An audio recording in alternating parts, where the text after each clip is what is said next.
서울경찰청 마약 범죄 수사대 박남규 팀장님 오셨습니다. 어서 오세요. 반갑습니다. 더글로리 속에 이사라라는 마약 사범이 등장합니다. 투약을 숨기기 위해 머리를 탈색을 하거든요. 네덜란드는 마약이 합법이다 하면서 나는 이민 가겠다. 북한 직업에서 경찰들이 마약 밀매 조직을 잡기 위해서 치킨집을 인수해서 위장 수사를 하잖아요. 네. 이게 실제로도 가능한 일인가요?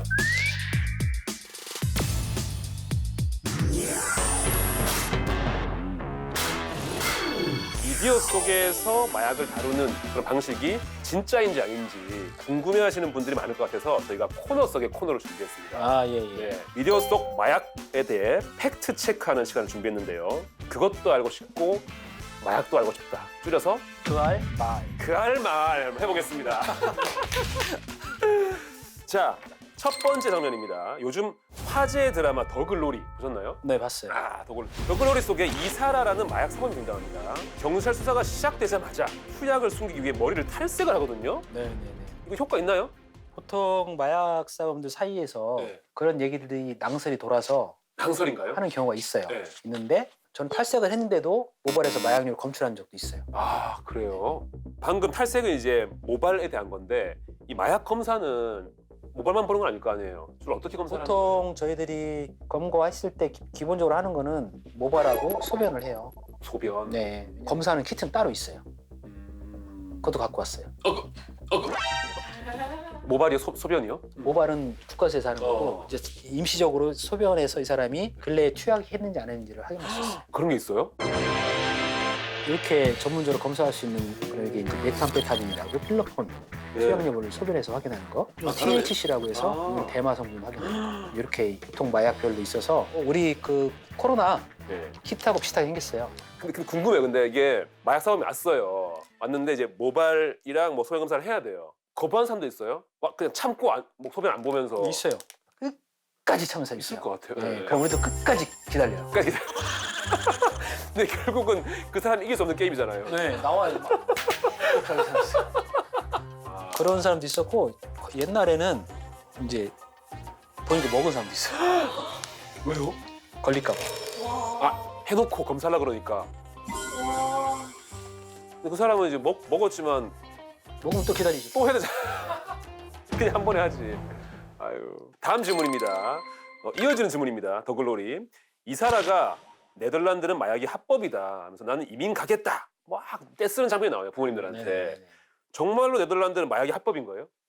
약간 거기는 나라가 약간 그 역사적인 배경이 있더라고요. 내가 이제 그래서 왜 그럴까 하고 한번 찾아봤는데 나라에서 과거에 마약 통제가 안 된 거예요. 카르텔을 통제를 못 하니까 그러니까 아예 풀어버린 거예요. 그럼 가격이 뚝 떨어질 거 아니야. 네. 그럼 카르텔 돈이 없잖아요. 정치를 약간 그렇게 쓴 것 같더라고요. 네덜란드가 합법이라 하더라도 네. 그거는 네덜란드에 거주하는 사람한테 합법이지. 우리나라 사람은 우리나라 법을 저촉받기 때문에 지금 뭐 태국도 그렇고 태국이 작년 6월 달인가에 합법화가 됐어요. 대마가. 합법이네? 하고 내가 태국에 가가지고 대마를 막 하면 돼? 그래서 안 돼요. 우리나라 국민은 세계 어디를 가든 간에 우리나라의 형법, 우리나라 법에 저촉을 받게 돼 있어요. 그리고 전 세계의 어느 나라 사람이 우리나라에 들어오면 우리나라 법을 저촉받게 돼 있어요. 그게 속인주의, 속지주의 좀 그런 얘기고. 아. 뭔가 되게 있어 보이는 얘기하고 씌우셨어. 속임주의? 그래서 이사라가 하는 것처럼 네덜란드로 갈래? 이거는 들어오면 처벌받아요. 그럼 태국 같은 경우는 갔다가 대만 합법이라서 했어요. 네네네. 하고 들어왔어요. 네. 근데 뭐 들어온다고 해서 바로 뭐 검사하는 게 아니잖아요. 그건 누군가가. 안 못하죠. 그게 뭔가 드러났을 때 이제 네. 검거되는 거지. 그럼 그 키트를 저희 담당 PD가 저 태국 갔다 왔거든요. 아 그래요? 최근에 휴가 때 갔다 왔는데 이따 키트 한번 주시면 따라 한번 검사 좀 제가 해주세요. 그러면 제일 좋은 건 모발을 주시면 뭐봐? 아, 그래서 유학생들한테도 항상 위험하다 하는 얘기는 뭐냐면 파티 하다가 네. 이제 대마 같은 걸 순하게 피니까 네.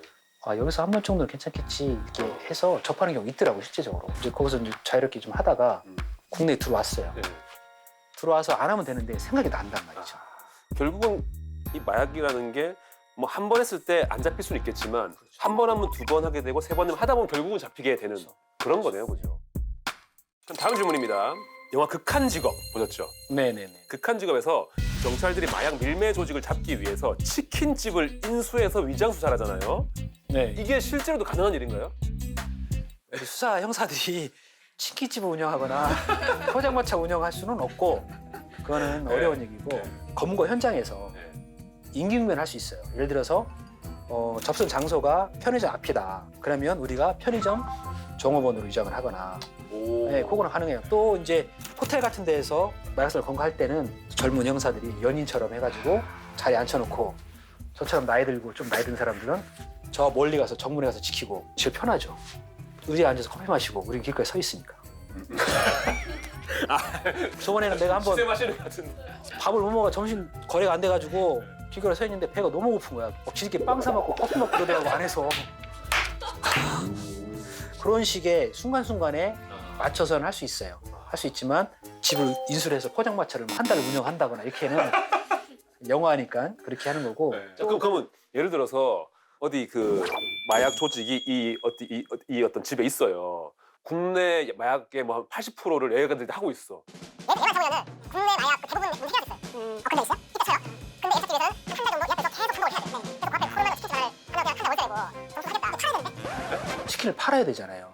그렇죠. 뭐 장사 잘 안 되지만 그래도 뭐 튀긴 해야겠죠. 아유, 잠복하기도 힘든데 그거 어떻게 팔고 우리가 돌아가면서 거기서 잠복을 하더라도 그렇게 해서 거기서 팔면서 네. 공식적으로 진짜 그 극한 직업처럼. 직관직업처럼 이 애들만 잡으면은 진짜 우리나라 마약 선종 돌아올 수 있어. 그래요? 네, 10만 명, 20명 돌아올 수 있어요. 그런 거라고 하면 그 청장님한테 말씀드리고 얘기해서 네, 할 수도 있죠. 뭐 이상한데. 자, 마지막 질문입니다. 영화 집으로 가는 길에서 전도연 씨가 마약인지 모르고 운반하다가 대량의 마약이 적발돼서 프랑스 감옥에 갇히게 되잖아요. 이게 실제로 내가 마약인지 모르고 운반을 했어요. 그러면 법적인 처벌을 받게 되나요? 일단은 마약류를 소지하면 네. 처벌 받아요. 마약류 취급자로 해가지고 허가낸 사람들 외에는 못 만지게 되기 때문에 보통 일단은 소지하면 소지 혐의로 체포를 하고 처벌을 들어가요. 네, 들어가고 본인이 변명하는 것에 대해서는 확인을 하고 완벽하게 전혀 모르게 가고 있는데 누가 던져 넣었다 이게 확인되면 당연히 처벌 못 하겠지만 그렇지 않고 부탁을 받고 파력을 받았다 하는 거는 우리가 부터 미필적 고의라고 해가지고 이상하지 않을까? 있지 않을까? 의심을 하거든요. 마약류를 몰랐다 하더라도 불상의 어떤 의심 물질을 알았기 때문에 그건 처벌할 수밖에 없어요. 무서워요. 그래서 절대 공항에서 물건 대신 들어주세요. 이거는 절대 하면 안 되는 거죠. 이 좋은 팁들이 많네요. 이게 사실 누구든 피해를 입을 수 있는 일이니까. 자, 오늘도 빼놓을 수 없는 시간이죠. 바로 그아리 Q&A 시간입니다. 팀장님 나오신다고 그러니까 저희 이제 그아리 분들이 80개가 넘는 질문을 다 주셨어요. 네. 그중 첫 번째 질문입니다. 마약 김밥 드셔보셨나요? 마약 김밥 드셔보셨나요? 네, 뭐 마약 김밥이라고 써 있는 거 먹어봤어요. 드셔봤어요? 예. 마약 안 들어있던데. 안 들어있나요? 예. 그래도 마약 수사하시는 분이니까 뭐 마약 김밥, 마약 무슨 음식 네, 드시는 네. 식당 많잖아요. 혹시 마약이 들어있을까? 이런 생각 좀 하시면서 좀 드세요? 그러진 않나요? 그러진 않아요? 아니 왜냐면 예전에 중국에서 마약 국수 판다고 했는데 실제로 그 양귀비를 넣어서 양귀비를 아주 극수량을 넣어서 네. 먹으면 또 생각나게 그게 되게 먹었을 때 그 마약이구나 느낄 수 없나 보죠? 느끼죠. 못 느끼는데 내 몸에서 이제 땡기는 거죠. 와 맛있고 없고를 떠나서 우리가 마찬가지예요. 예를 들어서 좋은 거야. 어. 뭐 몰래 먹어봐. 이렇게 해서 먹었어. 네. 근데 확 뭐 느낌은 안 와. 네. 근데 약간 기분이 좀 컨디션이 좋은 것 같아. 그러면 나중에 저번에 먹었던 그것도 있어요? 아니면 사 먹을 수 있으면 그럼 먹어볼까? 그럴 수 있죠. 아무튼 마약 김밥은 드셔봤다는 거. 먹어봤는데 마약은 없더라. 알겠습니다. 다음 질문 성이름님. 마약 의심 사건을 발견했을 때 경찰의 수사에도 도움이 되는 올바른 대처 방법을 알려주세요. 마약 의심된다 네. 했을 때 제일 좋은 거는 현장에서 112 신고. 112 신고. 네, 그러면 그 신고 받고 온 경찰관이 현장에서 확인할 수 있도록. 네. 근데 이게 뭔지 모르겠어요. 저기 뭐가 막 하얀 게 쌓여 있어요. 근데 이게 저기 왜 있지? 이상해요. 사탕인가 봐요. 네, 이상해요. 그럴 때도 손 대지 말고 112 신고. 일단 신고. 그러면 우리 팀의 담당 PD가 태국 갔다 왔는데 약간 그날 또 텐션이 업돼 있어. 약간 이상해. 또 신고? 112 신고해서 태국 갔다 왔는데 네. 소변 검사 좀 해달라. 아무튼 했어야 되는데 놓쳤네. 아 그래요? 아니, 휴가 갔다 와서 너무 기분 좋아 보이. 자, 다음 질문입니다. 효끼님, 저 백화점에서 마약 의심자를 본 적이 있어요. 술 취한 사람인가 싶기도 한데 혹시 마약 의심자와 주치자와의 차이가 있나요? 술에 취한 사람하고 네. 마약에 취한 사람이 네. 약간 비슷해요. 간혹 그 교통경찰들이 네. 이제 단속을 할 때, 음주 단속을 할 때 이게 하는 행태를 보면 술 취한 사람 같은데 음주 측정기 안 나와요. 네. 그래서 마약 검사를 해보는 경우가 있어요. 마약류 나오는 경우가 있어요. 그래서 약간 행태는 비슷해요. 약간 이렇게 몸도 이렇게 하고 혀도 약 꼬이고 막. 구분하기 제일 좋은 거는 술 냄새가 나냐 안 나냐. 나냐 안 나냐. 정말 간단한 방법이네요. 왜냐면 그 정도면 술 냄새가 안 날 수가 없거든요. 그렇죠, 그렇죠. 근데 냄새는 안 나는데 이상하다라면 신고를 해서 마약 의심된다 하면 바로 경찰이 와요. 오, 이것도 좋은 팁이네요. 술 냄새 안 나는데 좀 이상하다. 그러면 팀장님은 딱 보기만 해도 네. 이 사람은 좀 마약을 좀 한 사람이다, 아니다, 좀 구분이 되나요?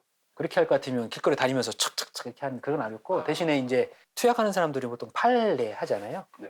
팔에 많이 하는데 한 여름에 긴팔을 입고 다닌다거나 하면 저희들이 좀 저 친구는 왜 긴팔 입었을까 하면 이제 주사 자국 때문에 가리려고 하는 경우도 있고 왜냐하면 투약을 계속 하게 되면 간호사나 전문적으로 하는 게 아니기 때문에 나름대로 닦아도 이게 염증이 생기고 하면 팔에 자국이 남아요. 근데 길 가다 만약에 그런 자국 있는 사람을 발견했어요. 그러면 근데 그 사람을 검거할 수는 없잖아요. 못해요. 근데 이제 뭐 현장에 가서 마약류 의심자를 검거를 하거나 주변 사람들 확인할 때는 그게 증거 단서가 될 수 있죠. 야, 이것도 진짜 올여름 좀 유심히 봐야겠는데요. 갑자기 우리 담당 PD가 갑자기 여름에 그 다음에 이런 질문들이 많았어요. 집요정 대비님께서 클럽 등의 장소에서 음료나 술에 몰래 마약을 타는 경우가 있다라고 하셨고 고생 끝에 락이 온다님도 클럽이나 길거리에서 주는 포장지 없는 사탕이 마약일 수 있다는 얘기도 들었다라고 하시면서 마약이라는 거를 잘 알아차리는 방법, 구별법 이런 질문이 있거든요. 제일 좋은 거는 네. 모르는 사람이 주는 음료수나 그걸 먹지 말자. 어릴 때 부모님들 하는 말 모르는 사람이 주는 거 먹지 마, 받지 마. 이렇게 봐서 구분하기는 어렵잖아요. 그래도 맛을 볼 수도 없잖아요. 그러면 그렇죠. 그렇다고 해서 뭐 전문 키트가 있어가지고 갖고 다니면서 줄 때마다 검사해가지고 이렇게 그렇죠. 네? 뭐 교수님이 개발하더라고요. 그런 거를 조그맣게 갖고 다니다가 누가 술 같은 걸 권하면 담갔다 빼서 이렇게 보고 색깔이 변하면 나가서 경찰에 신고하든지 그렇게 하지 않는 이상은 내가 사서 내가 먹고 밀봉된 것만 먹고 그럴 수밖에 없어요. 참 어렵네요. 왜냐면 저희도 만약에 뭐 취재를 간다. 그럼 저희가 모르는 사람들을 계속 만나잖아요. 뭐 그 사람 집에 갔을 때 이 사람이 음료를 내줬어요. 안 먹고 있기가 힘들단 말이죠. 와, 그런 경우 진짜 좀 위험할 수 있겠네요. 예를 들어서 이제 우리 PD님 같은 경우 누가 나쁜 마음을 먹고 네. 우리 피난 알고 그 친구한테 건달이 시켜가지고 음료수 줄 때마다 흘려보니까 당신 했어요. 갔어요. 피난 줬어. 먹었어요. 이상해 하고 왔어. 그럼 경찰 신고하는 거야. 그쪽에서 나를. 그래서 올 거 아니야. 안 먹은데 그럴 거 아니야. 그죠? 그럼 검사시키면 나했어. 검사하고 잘 내가 검사하지 않았어. 나왔어. 그러면 저는 어떻게 되는 거예요? 일단은 이제 입건이 되죠. 그 상태에서 조사가 들어가겠지. 그리고 만약에 그렇게 하더라도 본인이 그런 게 없는 상태에서 그런 살려고 하니까 경찰이 다 확인해요. 억울하지 않게. 내가 당당하다면 최대한 빨리 인지하고 이제 신고하면은 네. 당당하면 괜찮아요. 그렇죠. 아무튼 그건 명언이네요. 남이 주는 거 함부로 먹지 마라. 예. 근데 이런 질문도 되게 많았대요. 경찰에서 압수한 마약은 어떻게 처리하는지. 경찰에서 압수한 마약은 네. 검찰청으로 이제 송치를 한다고 그러잖아요. 네. 그 기록이 넘어갈 때 네. 압수물도 다 검찰로 보내요. 전에 저희들 같은 경우에는 대마 이렇게 밭 한 600주 정도 키우던 걸 저희들이 압수를 한 적이 있어요. 그거를 수사관들이 가가지고 장화 신고 나 들고 다 캐요. 해가지고 해서 압수를 해서 검찰에서 그거를 절차를 거쳐서 폐기를 해요. 아, 폐기예요. 그럼 어떻게 해요? 팔아요? 팔아요? 아니 궁금했어요. 왜 이 어떤 식으로 폐기하는지 이거를 마약을. 또 폐기 절차가 있어요. 그 뭐 보건소를 통해서 매립을 한다거나 태운다거나 뭐 이런 절차대로 해요. 그걸 팔거나 뭐 딴 데 쓰지는 않아요. 그런 애들을 물어보지는 않았습니다. 아, 예. 예. 다음 질문입니다. 까뇽님, 많은 마약 사건 사고 중에 이 마약 사건은 정말 잊을 수가 없다 하시는 사건 있으신가요? 저는 마약이 위험한 거에 대해서 좀 알아봤던 게 한 20대 후반 된 여자 마약 사범이었는데 이제 검거가 돼서 구속이 됐어요. 근데 되게 라포가 잘 형성이 돼서 얘기도 많이 하고 협조도 하고 했었는데 물어봤어요. 마약을 왜 처음에 접하게 됐냐. 그랬더니 그 친구가 유학을 갔었어요. 그때 어디 호주인가 유학 갔었는데 거기서 파티 현장에서 처음 이제 그거를 접한 거예요, 필로폰을. 네. 그러면서 본인이 약을 잠깐 단약한 적은 있어요. 네. 그게 이제 임신했을 때. 임신할 때 끊더라고. 네. 임신할 때 끊더라고. 그래서 내가 그걸 느꼈어요. 아, 모성애가 더 세구나. 야, 중독 때도 그래도 그걸 참네요. 왜냐면 아기가 생기니까 마약을 안 하게 되더라고. 3년 정도 끊었는데 3년 뒤에 다시 무너진 케이스거든요. 그리고 이 친구는 구속이 되고 감옥에 갔어요. 가서 부모님 만나고 안타까워서 좀 다시 안 하게 하려고 편지를 주고받았어요, 저하고. 출소를 했어. 그래서 제가 계속해서 이제 중간에 한 번씩 카톡도 하면서 케어를 했는데 약간 이상한 거야, 느낌이. 저는 촉이 있잖아. 이상해. 통화를 하면 금방 알거든요, 우리. 누구누구 씨. 좀 이상하다. 요즘 왜 그러냐 했더니 딱 연락 끊고 또 시작했구나. 한 것 같아요. 그게 최근 일이에요? 네, 한 작년 초. 네. 그럼 그분은 지금 어떻게 돼 있는 상태예요? 연락이 안 되는데 이제 어디 나중에 또 저희 팀에 잡히든 마약을 한다고 하면 근데 너무 어렵구나 이게. 야, 근데 그렇게 케어까지 해보고 수사관이 좀 아까운 마음에 좀 해주고 싶어서 했는데 결과적으로는 다시 그게 된 것 같더라고요. 알겠습니다. 그러면 진짜 마지막으로 그 알잘에 나오시면 꼭 답해 주셔야 되는 게 있습니다. 서울 경찰청이 지금 어디에 있죠? 서울 본청 경찰청은 광화문에 있지만 저희 마약수사대는 마포. 마수사대 마포에 있어요? 네네. 마포의 광역수사단이라고 마약범죄수사대, 금융범죄수사대, 강력범죄수사대, 반부패 수사대 4개 따로 있어요? 네, 따로 있죠. 마포 어디? 마포역 쪽에 있는 거예요? 마포역 4번 출구 앞에. 마포역 4번 출구 앞 좋습니다. 그러면 마포역 4번 출구 근처에 가장 맛있는 맛집을 추천해 주시죠. 보시면 항상 이 맛집 추천하거든요, 저희가 요즘에 끝나기 전에. 그래요? 예. 그 우리 사무실 마포역 4번 출구 나와서 네. 그 땅끝마을이라고 땅끝마을. 네, 그 백반집인데 해남분이 하나뿐이 하세요? 네, 하셔요. 땅끝마을이라고 고등어, 김치, 깍두 이런 거 다 직접 하시니까 집밥 먹고 싶을 땐 가요. 그리고 이제 닭도리탕 하나 1인분 나온 닭도리탕 그게 주메뉴. 닭도리탕 1인분이 있어요? 네, 하나씩 이렇게 넣어주고 닭도리탕 시키면 반찬은 똑같고 따뜻한 밥에 닭도리탕이 나오는데 고등어 또 나와요, 거기에? 네, 고등어 조림 조금만 넣어. 그럼 메인 디쉬가 2개 나오는 거네요, 그러면? 그렇죠. 마포역 4번 출구 근처에 있는 네. 땅끝마을. 마포 가면 꼭 한번 들리겠습니다. 오늘 박남규 팀장님과 마약 범죄에 대한 이야기 나누면서 오늘 또 이야기뿐만 아니라 또 키트나 뭐 각종 또 장비 갖고 와서 소개도 해주시고 네. 너무 정말 저희는 감사한 시간이었는데 팀장님은 오늘 어떠셨나요? 출연 소감? 그러니까 저는 이제 공직자잖아요. 네. 제가 이렇게 이제 나오게 된 목적도 사회에서 이제 마약류를 좀 경각심을 일으키자 네, 그런 네. 취지도 있고 또 마약 사범들이 검거되지 않기 위해서 네. 또 숨기고 있지만 또 거기에 맞춰 경찰관들은 계속해서 장비도 발전하고 네. 또 과학적 수사를 하고 있다. 안 잡힐 수는 없다. 길면 5년 뒤 것도 잡아요. 언젠가 잡힌다. 네, 그러니까 하지 말아야 할 건 하지 말자. 마약 김밥을 먹자 차라리. 예, 뭐 그렇게 하셔도 되고. 알겠습니다.